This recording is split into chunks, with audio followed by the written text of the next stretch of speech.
Thanks for joining us today. I am Mike Butler, moderating Cedar Falls Channel 15's candidate forum for the Iowa House District 59 race. Our goal is through today's presentation, you can learn more about each of the three candidates to make an informed decision on Election Day, Tuesday, November 8th. Each of the guests will be given a 2-minute opening statement, giving our viewers an opportunity to learn more about each of them as they battle for the Iowa House District 59 seat. I then hope 5 topics that I consider important at the state level affecting Iowans can be discussed in a cooperative manner.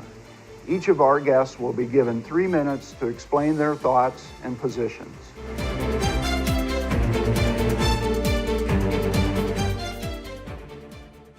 Now I would like to introduce our candidates, Bob Kressig, Drew Spear, and Nick Tybor. Gentlemen, thanks for joining us today. Thank you, Mike. Thank you. Thank you. Mr. Kressig, would you like to lead us off? Sure. Thank you for moderating this discussion today. And thank you to the mayor for putting this together. And I just would share, I'm Bob Kressig. I'm the current state representative seeking re-election to the Iowa legislature. Just a little bit about myself, married. My wife, Liz, works at Peay Junior High. She's a paraeducator. We raised 2 daughters here in Cedar Falls. I retired from John Deere a few years ago and ran for office and served. And I've enjoyed the opportunity over the years to work on key issues that are impacting Cedar Falls and the state of Iowa. And some of those things I'm sure we'll discuss today, but I could just share that education funding has been a key issue that I have focused on going forward in this conversation. And one of the things that I've been doing, and maybe some of the listeners will remember, is door knocking. And so I've visited with a lot of people at their door, and we've had some good conversations on key issues that they're faced with. So look forward to any additional discussion today, and thank you very much for having us. Mr. Spear, would you like to go second? Sure. I'd like to thank you, Mike, for moderating this event. I'd like to thank the mayor as well as for holding this event. I have to start by introducing myself because I door knock as well, and most of the questions that I get when I'm knocking on someone's door is, who are you? I'm 28 years old. I originally from Dunkerton, Iowa.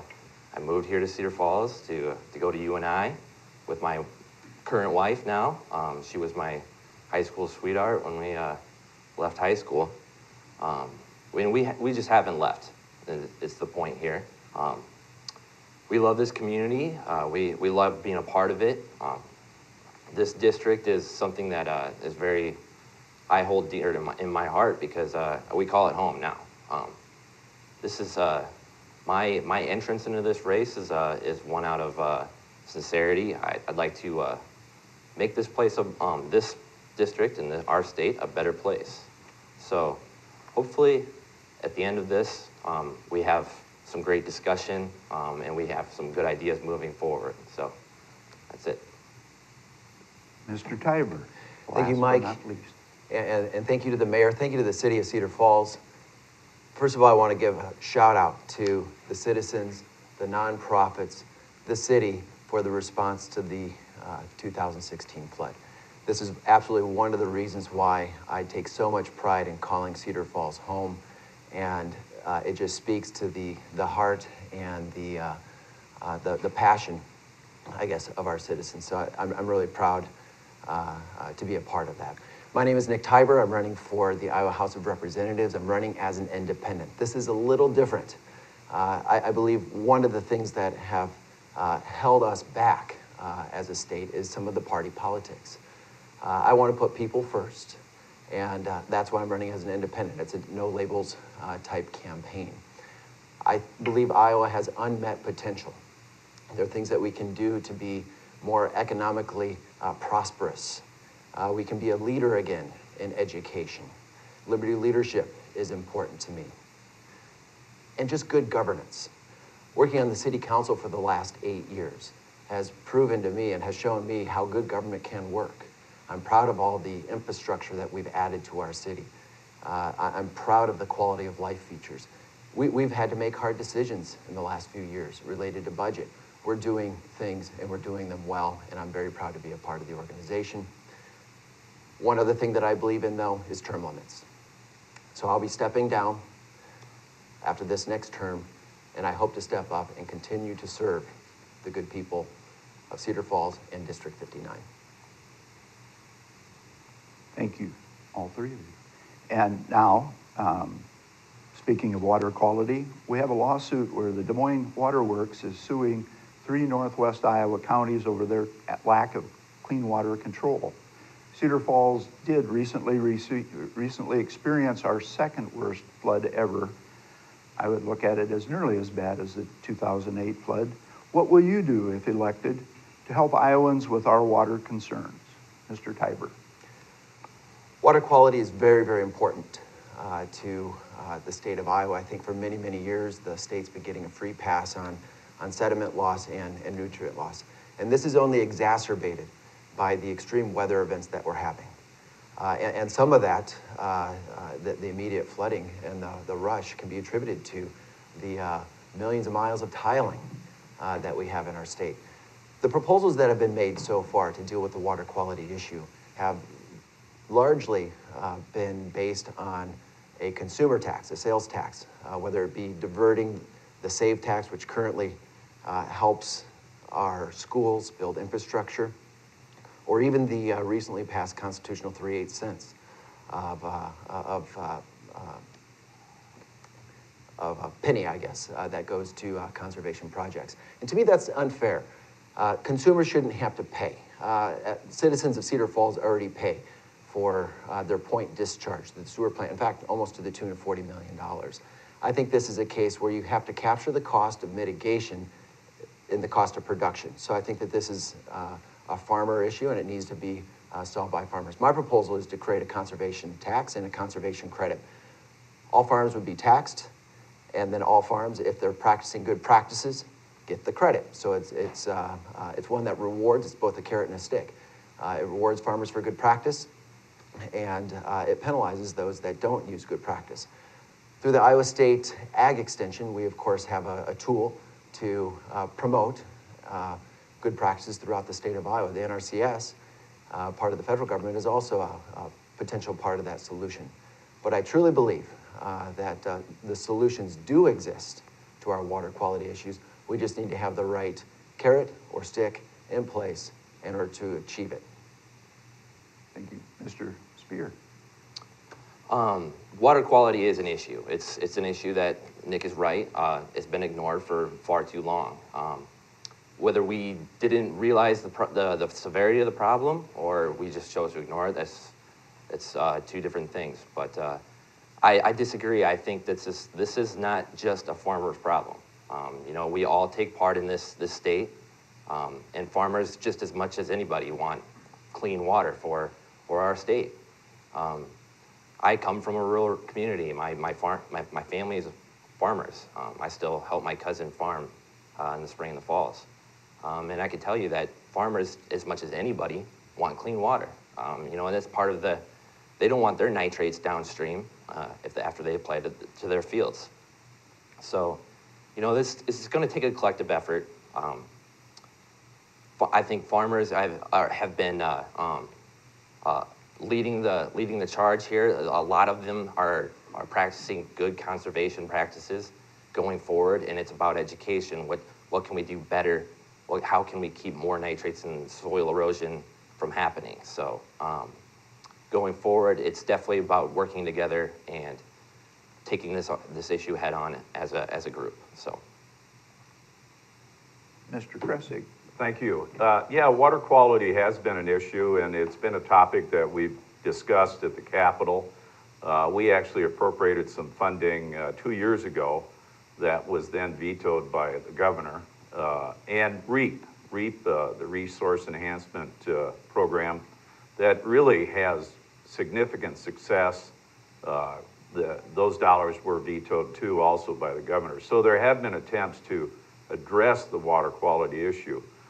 Some of the things that I think what we need to look at, we mentioned earlier about the tiling. I did go on a tour of farmlands around the area, and they're doing some good things. They're doing cover crops, they're installing berms, but there's cost associated with that. I also know that the drainage district, previous times they used to retain the water. I think that those need to be looked at. I think if we looked at identifying 10% of land in the state to reestablish many of those, the flooding impacts would be reduced significantly. And the lawsuit in reality has brought this discussion forward. Prior to that, it was somewhat ignored. So I think we're going to be faced with a serious issue. I've done several RAGBRAIs, and it was interesting this year on RAGBRAI, one of the towns I was in, the discussion that I was going to get some water and have some water, and the homeowner told me, "Don't drink my water." He said, "Here, take a bottle of water." That was really troubling to me. So we have some significant issues, and I would just say that the real difference, we have aquifers here that allow us to access our drinking water system. But there are cities in the state that are getting their water from the top, and it's creating issues for, Des Moines has had to purchase a system to remove the nitrates and the phosphates, particularly the nitrates. So we're going to have to really look at this closely. I know the 3/8 of a penny has been discussed. I also see monitoring. We can place the system out there. Actually, our county conservation commissions have the resources and the tools. It's just whether we can place these monitors to identify areas and we can go in and correct those areas and solve many of these problems with prairie. Prairie plays a significant role in allowing the water to drain into the soil. So thank you, that's a good question. Very good, thank you all. Topic 2, budget spending and taxes. We seem not to get comprehensive voting done until April, and I, for one, can't keep up with what we're aiming for. We need consistent economic tools, local decision-making. How do you propose to improve what comes out to we the people from Des Moines? Mr. Spear. Well, what we need is honesty and transparency here. Honesty and transparency. When it comes to the budget, it needs to be clear and simple. It needs to be easy for guys like me to understand when I pick up the newspaper. That's part of the reason why I've gotten involved in this race. I'd like to see a little bit more transparency when it comes to the policy decisions that come from Des Moines, the budget concerns that come from Des Moines. I'd like to see where my tax dollars are spent. And that is just an issue that, it's not getting worse, but it needs to get better still. So, and I would propose, we need to really look at some of these omnibus bills that we appropriate for funding. We can't have line items that allow, just different things to go on so that, the ordinary person in District 59 here doesn't understand where their tax dollars are being spent. If they're being spent out of the district, if they're being spent somewhere across the state for something that they had no idea what, that they were paying for. So, in my opinion, that is something that needs to be addressed, especially this year. So, very good. Mr. Cressy. Well, thank you. Yeah, taxes are an issue that has been discussed at the Capitol. I would say that we could be looking at we actually have the federal deductibility concept, and basically that allows you to deduct taxes on your federal tax statement. So that has not really gone forward in reality. I do know that there's Iowa Tax organization that is moving forward with the flat tax concept. And so, I think some people are concerned that, how does the flat tax impact low income and those things? So definitely going to have some significant discussion with regard to that. And, I think in concept, and I've used this term to kind of describe what we do when it comes to dealing with tax dollars and how we spend it, we tend to focus on three areas. We educate, we medicate, and we incarcerate. And we've seen over the last few years, the funding that has gone to education has been reduced. Medicaid and those things, we've also seen some of the issues that are going with that. And then our correction system. In reality, we could be smarter with our tax dollar and how we spend it, in particular for, I think, some correction reform could take place. If you look at nonviolent crimes that we're sending people to prison, in reality, our community-based correction system here locally could address that. It's a lower cost. We definitely don't need to build more prisons in the state. I think that direction has cost Iowa taxpayers a significant amount of money. And I know that the committee that deals with these issues at the Capitol, the Ways and Means Committee, they get asked from various groups, business groups, and others to look at how the taxing process moves in the state. And I don't serve on that committee currently, but I do know that those discussions will be vibrant and strong in the next session, and hopefully in a bipartisan way, we're able to address these tax issues. So thank you. Thank you. Mr. Tabor. Thanks, Mike. I think the question kind of comes down to good governance, and I'll just relate to a point here. When I started on city council, there was no electronic packet. This is the 2-inch binder that comes out before every single council meeting. We didn't televise a lot of the committee meetings or even some of the commission meetings. But in that time, we started to, open up government, make it more transparent. And so today, any citizen can access the packet either by coming to the city hall or else even online. And we now broadcast more city meetings than we ever have before. So Cedar Falls has Channel 15. The federal government has C-SPAN. I propose something like State-SPAN. Why don't we make more of this information available to the citizens of Iowa? State-SPAN, almost kind of like a cable network, could also broadcast things like the Regent meetings. We need more transparency at every single level of government. And so that's something that I would most definitely promote.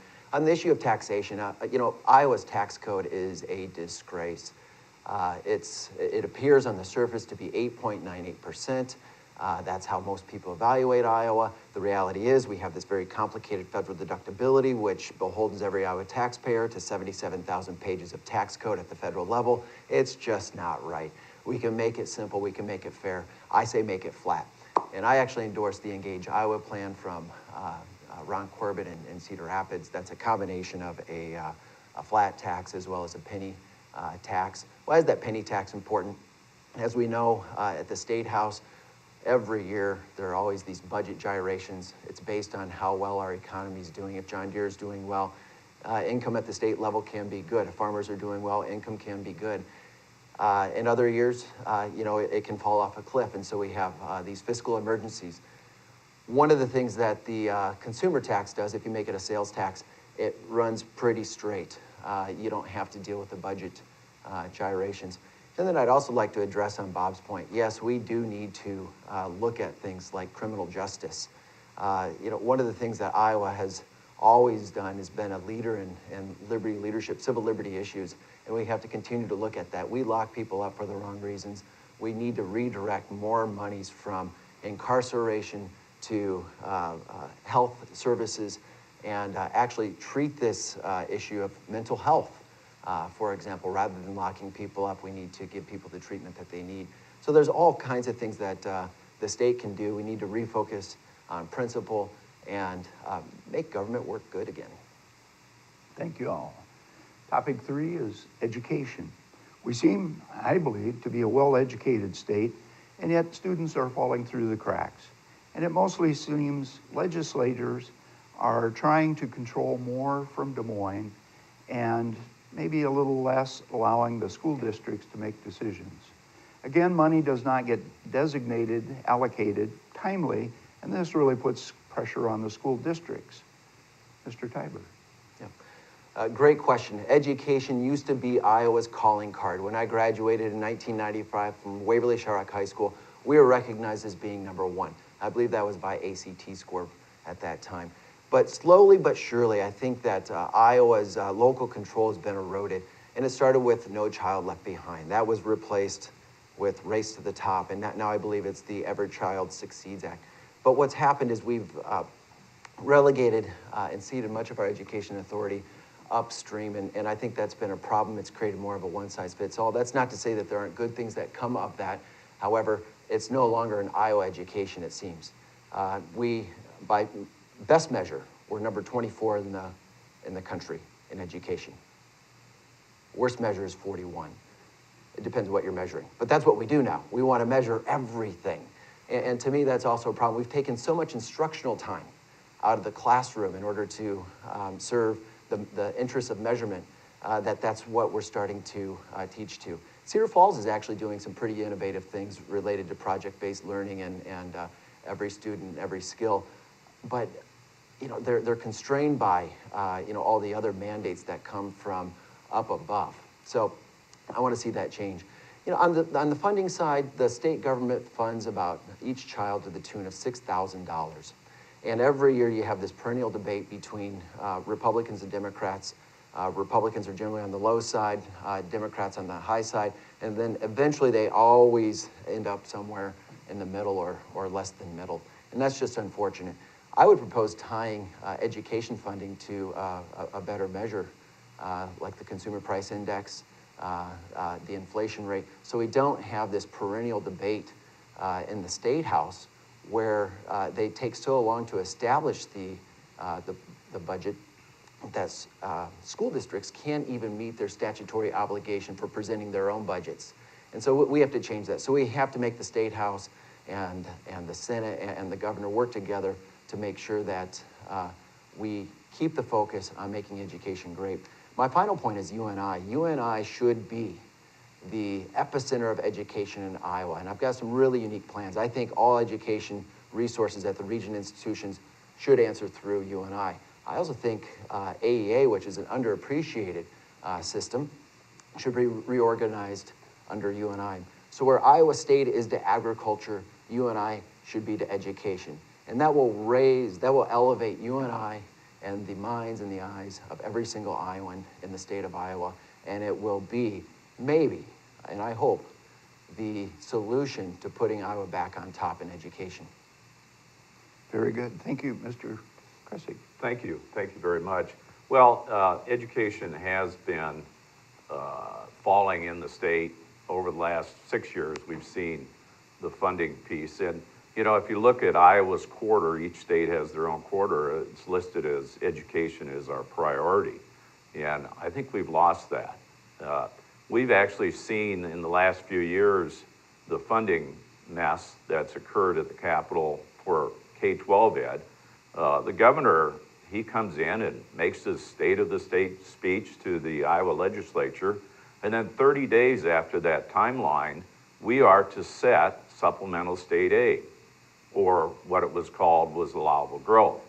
And the last few years, that has been ignored. And what's been focused on is the tax credits that are being handed out to various groups and organizations and businesses. And I think in reality, that should change. That should be the key that we deal with. Now, as far as our schools, I've been an advocate of local control.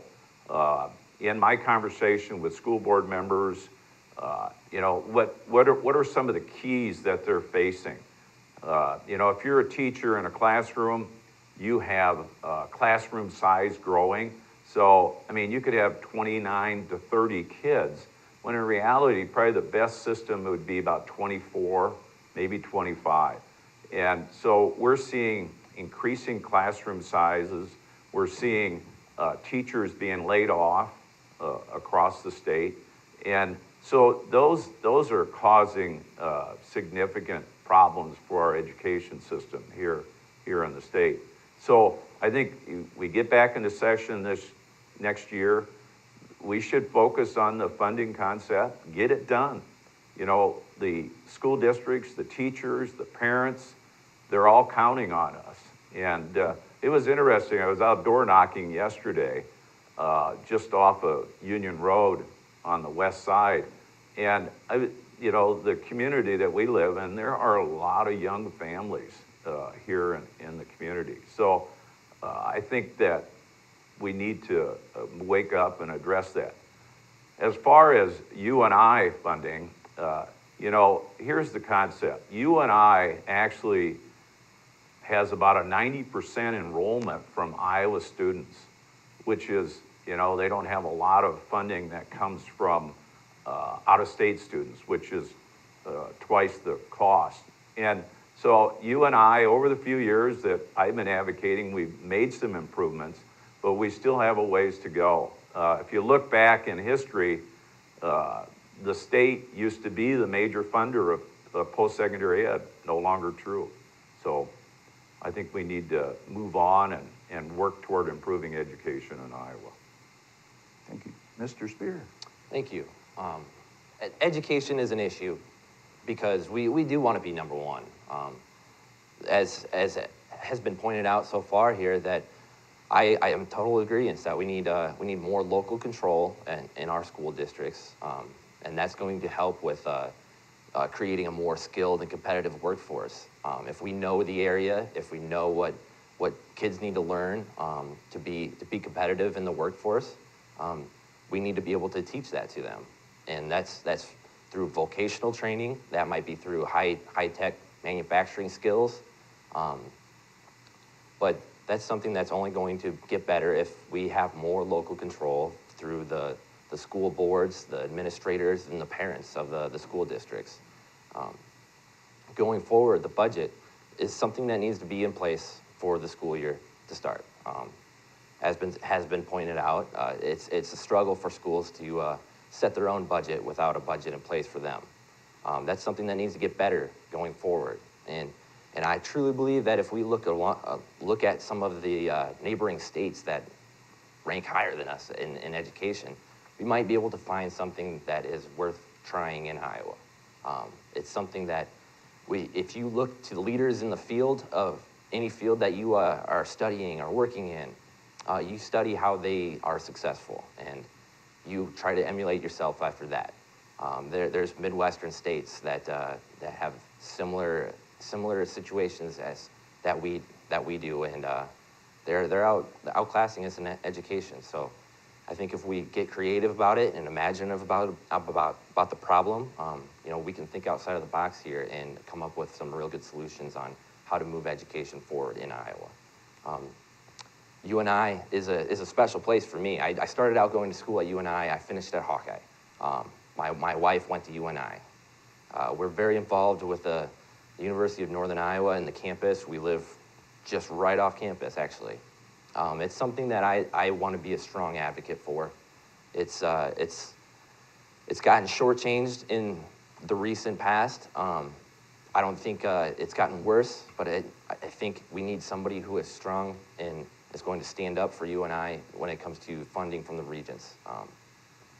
Like has been mentioned, it's largely an Iowa university. It's 90% Iowa students, and that's tax dollars that are being spent either by them or their parents to fund programs at the U of I and ISU.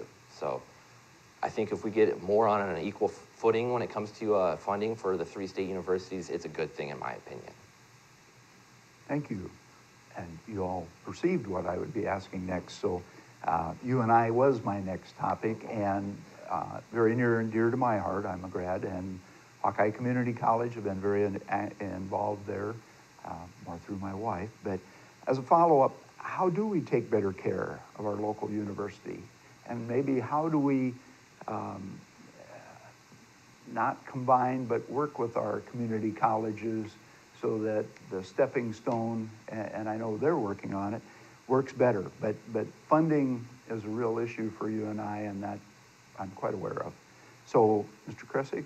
Yeah, I think, you know, I've been a staunch advocate for UNI since being elected, and I continue to be that strong advocate. And what we've seen over the years is, if you look at the budgeting piece for the region schools and you divide it by 3, the 2 schools, Iowa and Iowa State, are probably at 40% of the funding. In some areas, they've actually increased, and UNI was supposed to be at 20, but in reality, we've dropped to as low as 16. So, you know, I think one solution would be that we do it 40-40-20, and UNI would be successful when it came to their funding needs going forward.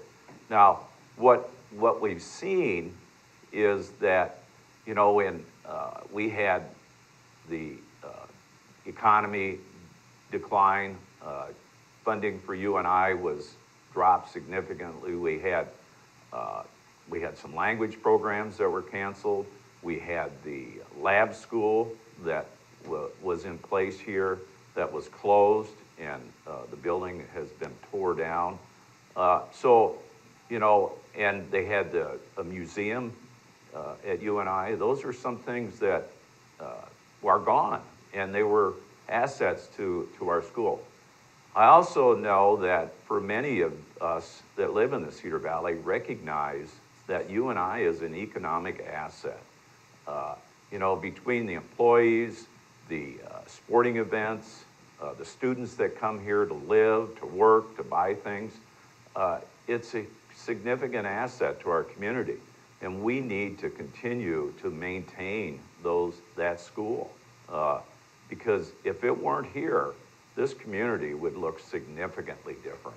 And my sense is that going forward, UNI has, we're looking at a new president coming in, and that president needs to focus itself on how can we get the additional students and the funding. So those are, you know, some of the key things that I think that UNI and the community can play a significant role, and would encourage everyone in the public to speak out and talk about how important UNI is to this community. So I will be a strong advocate, as I've been, and look forward to getting the funding that is necessary for this school to function. Very good. Mr. Spear? Thank you. As I had kind of pointed out so far, you know, UNI lags behind in funding, and that's an issue. But that doesn't mean to say that we can't do some better things here in the Cedar Valley and at UNI. As a representative, I would plan on working with leadership at UNI to make sure that we're doing the things that we do well better, and maybe take a look at the things that we do not so well and raise those or address those concerns. As has been mentioned, you know, there's been some assets that have been lost. You know, the lab school was a perfect example of an asset to an educational facility that prides itself on being a leader in education. I understand the general concepts behind this when it comes to budgetary concerns, but you know, it's something that on the surface it's hard to accept, because you know, a lab school in an educational setting is paramount. It's something that needs to be there for an educational institution like this. Going forward, I think if we continue to fund, if we can get UNI the funding that it deserves, we need to continue to fund the Hawkeye Community College and all community colleges in the state. What they do for our community is so important. It's almost hard to put into words because they help outreach for individuals that need skills on continuing education training. So if you have a hard time, if you're from an immigrant from another country and you're having a hard time learning English to obtain a job, these are programs put in place by Hawkeye Community College that help people with that. I myself went to Hawkeye and received my job training at Hawkeye to have the job that I have now. I'm a journeyman plumber at Young Plumbing and Heating.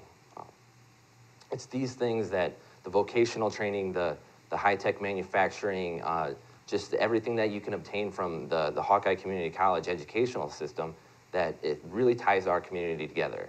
It can serve as a great stepping stone for high school seniors going to UNI or to Iowa State as a more affordable and acceptable choice. These two institutions, as Mr. Krestik has pointed out, are very, very key to our community. They help tie us together. They help create skilled and competitive job forces, and the economic impacts are great for us. They're something that needs to remain in the Cedar Valley, and they need to be well taken care of. So, Thank you. Mr. Tiber. Yeah, I think it's safe to say that District 59 goes as UNI goes. And there's no question it's the most important institution in our district, and it needs to be preserved. And it's been minimized for too long. I think the legislature needs to do more to challenge the regents. For some reason, I think that the attributes of UNI just aren't appreciated, and we need to build it up. But just asking for funding alone doesn't do it. And we've had some incremental progress, one-time funding here and there, but there's so much more that we can do. And so I like reimagining things and taking a bold approach. What do we want UNI to be in the future? And I think we've alluded to it. It's going to be Iowa School. And like I said earlier, education is an Iowa priority. Education is UNI's priority. Education should be a state priority. And so when I look at UNI education, it needs to be viewed in the same light as agriculture is or at Iowa State. UNI should be to education. So just where Iowa State touches every single county through their extension program, UNI should touch every single school district through a very close collaboration with AEA, maybe even taking it over.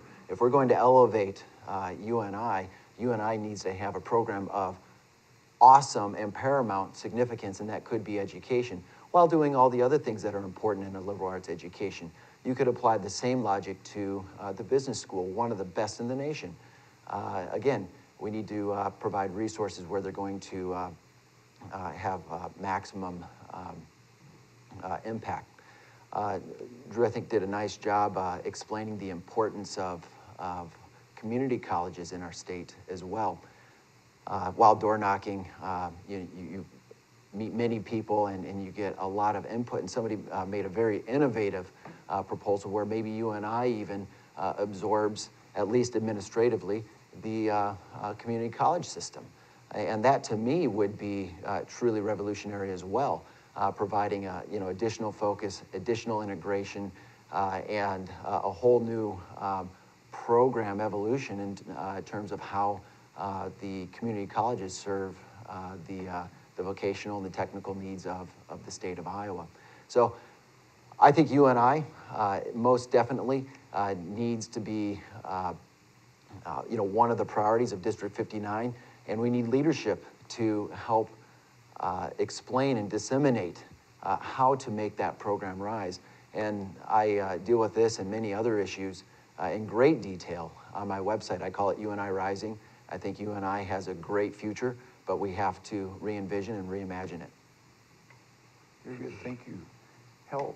We seem to be struggling with how to deal with Medicaid and mental health. I don't believe we have an answer to Obamacare, but what would you do to support communities and the people of Iowa as they have so they have dependable systems. My follow-up thought is, how do we get the mentally ill out of prisons and jails? And is the use of cannabis for medical reasons a good way to move on this issue? It seems to keep coming up. Mr. Spear. Our healthcare system, it has its flaws for sure. Mental health is an issue that evolves seemingly every day. We learn more about mental health every single day, and which makes this problem even harder to resolve. I'm not going to say that I have a grand idea to fund a mental health bill that's going to take care of our problems, because I don't frankly think that exists. It's more about education. It's more about educating individuals who may think that they have a mental health issue. It's more about education and educating individuals who think they know somebody with a mental health issue. It's educating everybody to realize that mental health concerns are real, that they are present every day, that they inhibit individuals in their everyday lives. We can't stigmatize individuals because they have a mental health issue, and the more we move on to accept this problem, the more we will be able to actually address it. With that being said, our Medicaid privatization efforts, I think, are genuine. They're real. We've had some issues. I've talked to many of people door knocking that we're experiencing bumps in the road here. But the concept behind it is a real and genuine idea, and I think that's great moving forward. An oversight committee would help tremendously with this, and I hope that occurs going forward. And the issue of cannabis, I'd like to have some more information about it. It's not that I don't think it's the right thing, because I am not a doctor, and that's the one thing I will tell you right now. But I just think that if the FDA doesn't regulate this drug, then I think we need to have more information before we put any sort of regulations in place. So. Thank you. Mr. Tiber. I'll start with cannabis, just because that's a interesting one for me, because I've actually supported decriminalization on the local level. So I'm a big supporter of liberalizing our views and our positions on cannabis, and in fact, I think that it has a unfortunate stigma with politicians, because to deny that there's any medical benefit to it, I think, is just wrong and probably criminal in its own right. There are people that are being helped with cannabis today, cases of children, post-traumatic stress syndrome, glaucoma. It's just that we're not doing the research here in the United States of America, and that needs to change. So that's an issue that's been politicized. We need to depoliticize it. But I think it goes beyond that too. Let's segue into mental health, because drug addiction is a mental health condition. There are a number of mental health conditions, and the state of Iowa is actually really good at treating medical conditions. We have one of the finest medical institutions in the country at the University of Iowa Hospitals and Clinics. We've got two really great hospitals here in the Cedar Valley. But one thing that we do not treat well are mental health conditions, and we all know that there's tragedy after tragedy happening every single day, it seems, and most of these issues are related to mental health, including drug addiction. We've been more, maybe it's due to this stigma, but we have been more apt to put people in prison or in the county jail than we have to actually rehabilitate and treat the condition. And so that really needs to change. I'm an advocate for building hospitals, not prisons, and truly addressing the mental health condition. But I do think that we need to look at the system that's looking at screening and prevention. And in 2015, the legislators passed a task force bill where they committed $300,000 to helping out children with mental health conditions, where they looked at things like screening. But we also need better adult programs. NAMI is a great resource in Black Hawk County. Again, this discussion is bringing it to the forefront, and I hope that people, if they need the services, are reaching out and getting them. Infrastructure is a huge need right now. We ship mental health patients across the state of Iowa, sometimes across state lines. But, you know, with our certificate of need laws, this is an acute care condition. You need to be in a hospital. I don't know that this is a condition that needs hospital care at all times. So we need to have different levels of infrastructure to treat the mental health patient.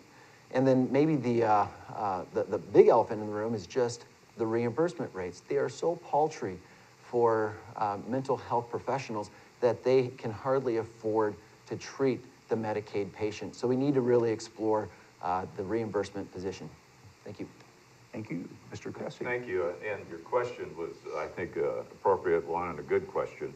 The area of the Medicaid privatization that Governor Branstad moved forward without really any legislative process has really caused some serious issues for people that are on Medicaid. And what we have is, for many, they're seniors, and there are people that were born with disabilities, and they're needing that access, and they're not getting it. They're being denied services. And I've also talked to business owners in the community that are providers that they're not getting their payments. So it's just been a frustrating thing. We've had, I think, 3 forums now where people have come in and expressed their concerns. So there is a wide range of issues dealing with that.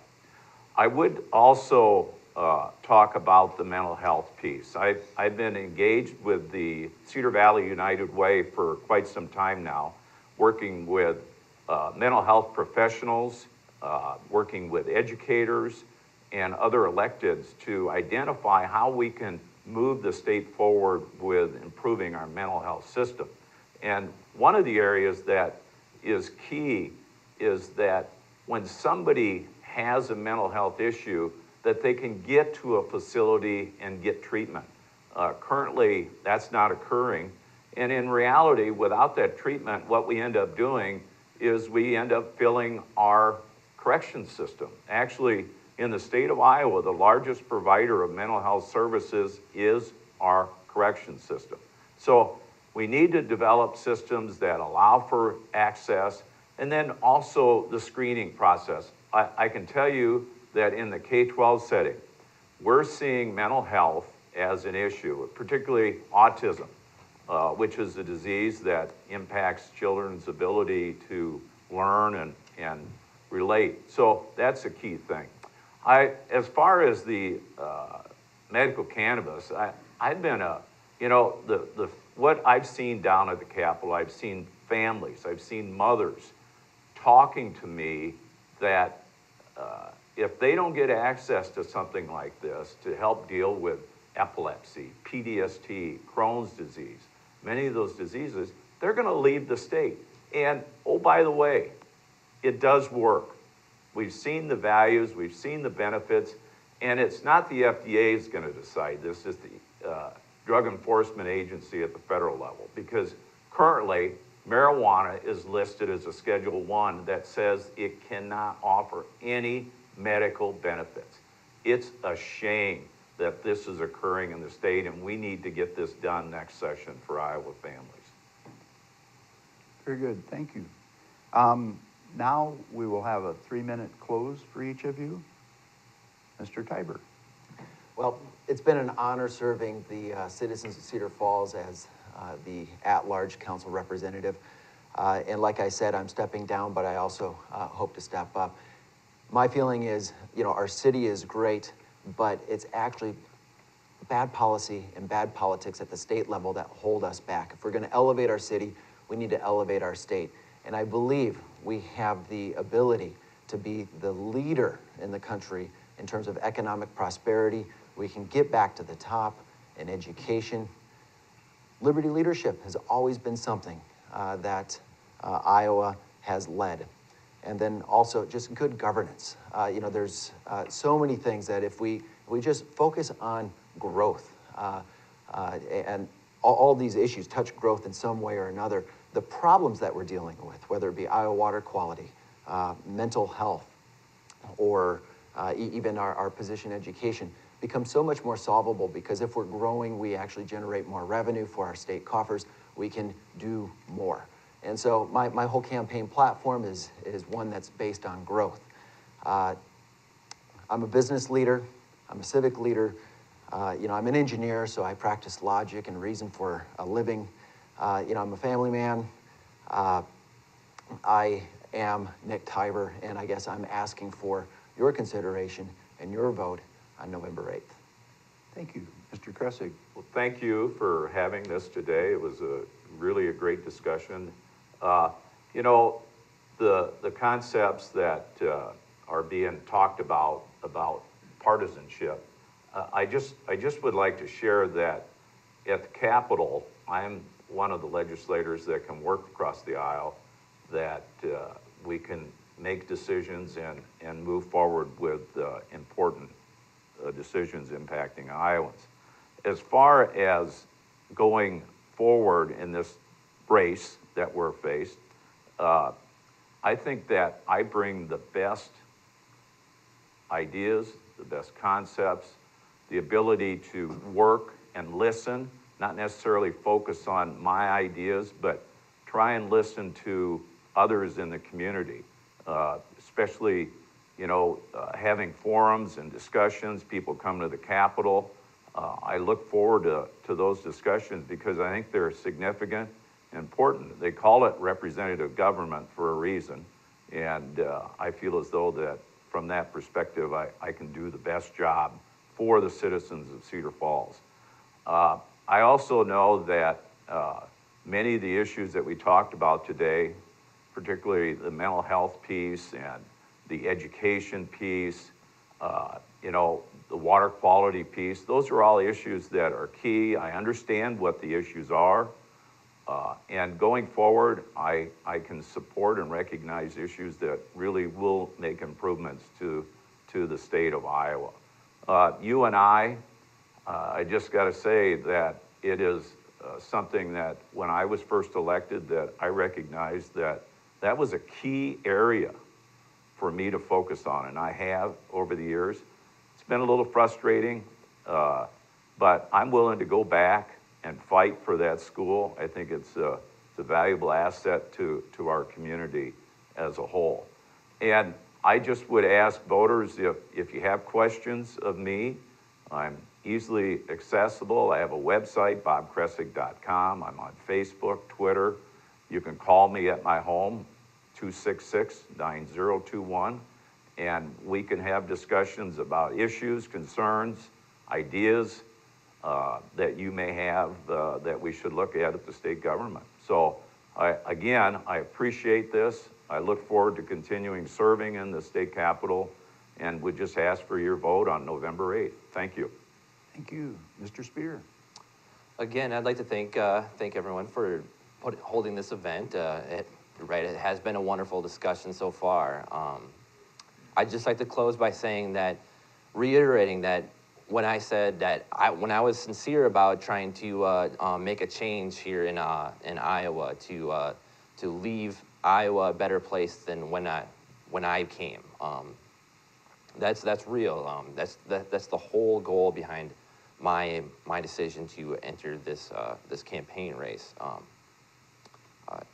I'd like to make Iowa the best place to live and work and raise a family. I'd like to make it.